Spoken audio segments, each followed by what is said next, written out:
Selamat petang, salam sejahtera. Isu hangat petang ini hakikatnya Zahid pun diheret ke mahkamah atas kehendak Allah. Berita sepenuhnya. Memetik laporan Malaysia Kini kemarin, Presiden UMNO Ahmad Zahid Hamidi menggelar Kerajaan Perikatan Nasional PN sebagai zalim dan mendakwa parti itu dianiaya selama 18 bulan pentadbiran gabungan berkenan. Dia yang kini dikenakan puluhan tuduhan jenayah termasuk rasuah ketika menjadi Timbalan Perdana Menteri TPM Kerajaan Barisan Nasional BN sebelum Pakatan Parti itu kalah pada pilihan raya umum ke-14 pada 2018 lalu, juga dilaporkan berkata kerajaan PN tumbang kerana kehendak Allah. Malaysia Kini melaporkan Presiden UMNO Ahmad Zahid Hamidi hari ini menggelar Kerajaan Perikatan Nasional PN sebagai zalim dan mendakwa UMNO dianiaya selama 18 bulan pentadbirannya. Berucap ketika merasmikan mesyuarat UMNO bahagian badan Datu ke hari ini, Ahmad Zahid berkata kerajaan PN sebelum ini tumbang kerana kehendak Allah. Kita mahu kerajaan 18 bulan itu ditukar atas kezaliman, kebejatan, kelemahan dan yang dilakukan, katanya.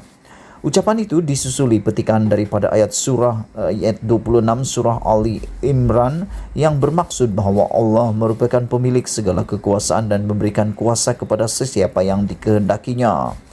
Untuk rekod, PN dianggotai Bersatu, PAS, Parti Solidariti Tanah Airku, STA, Parti Progresif Sabah SAPP dan Gerakan, serta mendapat sokongan beberapa ahli parlimen bebas. Sama ada kenyataan Zahid bahawa kerajaan PN pimpinan Tan Sri Muhyiddin Yassin benar-benar zalim atau tidak. Hakikatnya, rakyat mengetahui PN telah membela nasib mereka dengan menyalurkan berbilion-bilion ringgit bantuan khusus kepada orang miskin susulan pandemik COVID-19. Puluhan bilion ringgit disediakan kerajaan PN untuk membantu rakyat yang terkesan akibat pandemik COVID-19, termasuk membeli lebih 55 juta vaksin selain memberi bantuan khas COVID-19 berjumlah RM4.6 bilion kepada rakyat. Sementara kerajaan PN juga turut dianggotai UMNO. Zahid dan beberapa pemimpin parti itu seperti Najib Razak dan Ashraf Wajri Dusuki menjadi panglima perang media sosial dengan memporak-porandakan politik tanah air dalam keadaan rakyat berdepan pandemik COVID-19. Ketika menjadi Perdana Menteri sebelum ini, Muhyiddin tanpa menamakan sesiapa pun pernah mendedahkan ada pihak tertentu yang meminta beliau campur tangan membebaskan beberapa pemimpin yang sedang dibicarakan di mahkamah.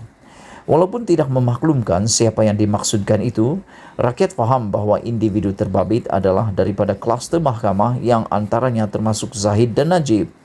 Tidak dinafikan apa sahaja yang berlaku di atas dunia ini adalah atas kehendak Allah. Lihat saja kekuasaan Allah menjadikan tangan dan mulut sebagai sahabat paling setia.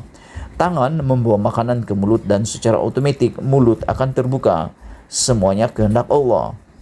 Adakah Zahid hendak menafikan apa yang berlaku ke atasnya dan rakan baiknya Najib sebagai bukan kehendak Allah? Najib dijatuhi hukuman penjara 12 tahun dan denda RM210 juta oleh Mahkamah Tinggi dalam kes SRC International Sdn Bhd juga atas kehendak Allah. Mahkamah Rayuan menolak permohonan Najib untuk mengenepikan sabitan dan hukuman itu juga adalah kerana kehendak Allah. Memang hakikatnya apa yang berlaku di atas dunia ini adalah atas kehendak Allah. Jika Zahid menyedarinya, dia seharusnya tahu bahawa di atas perbuatannya memakan rasuah berdasarkan bukti dikemukakan di mahkamah sebelum ini, maka atas kehendak Allah juga dia diheret ke dua mahkamah tinggi di Shah Alam dan Kuala Lumpur. Zahid pernah memegang jawatan Timbalan Perdana Menteri Kerajaan PN selama kira-kira 33 bulan dan kini berdepan tuduhan jenayah di dua mahkamah tinggi. Di Mahkamah Tinggi Shah Alam, pengerusi BN itu berdepan 40 tuduhan menerima suapan daripada Ultra Kirana Sdn Bhd berhubung sistem visa luar negara VLN kerajaan. Sebanyak 33 pertuduhan adalah berkaitan menerima suapan berjumlah Singapura $13.56 juta daripada syarikat Ultra Kirana Sdn Bhd sebagai dorongan dirinya sebagai Menteri Dalam Negeri di Kementerian Dalam Negeri Malaysia KDN melanjutkan kontrak syarikat itu sebagai pengendali perkhidmatan One Stop Center OSC di negara China dan sistem VLN, serta didakwa mengekalkan kontrak perjanjian untuk membekalkan sistem bersepadu VLN kepada syarikat sama oleh KDN. 7 pertuduhan lagi Presiden UMNO itu didakwa sebagai Menteri Dalam Negeri memperoleh untuk dirinya wang tunai Singapura dolar 1.150.000, RM 3 juta, Euro 15.000 dan AS 15.000 tanpa balasan daripada syarikat sama yang mempunyai hubungan dengan kerja rasmi beliau. Dia juga mengaku tidak bersalah terhadap 47 pertuduhan jenayah di Mahkamah Tinggi Kuala Lumpur membabitkan Yayasan Akal Budi. 12 daripada pertuduhan itu membabitkan pecah amanah jenayah CBT, 8 rasuah dan 27 pertuduhan pengubahan wang haram membabitkan wang berpuluh-puluh juta ringgit milik Yayasan Akal Budi. Pada 19 Mac lepas, pendakwaan telah menutup kesnya selepas memanggil 99 saksi. Mungkin bagi Zahid, kerajaan PN zalim kerana tidak menyelamatkannya daripada puluhan tuduhan jenayah di dua mahkamah tinggi itu. Kesimpulannya, tidak perlulah Zahid bercakap mengenai kehendak Allah, kerana sememangnya Tuhan yang Maha Berkuasa itulah yang menentukan segala-galanya.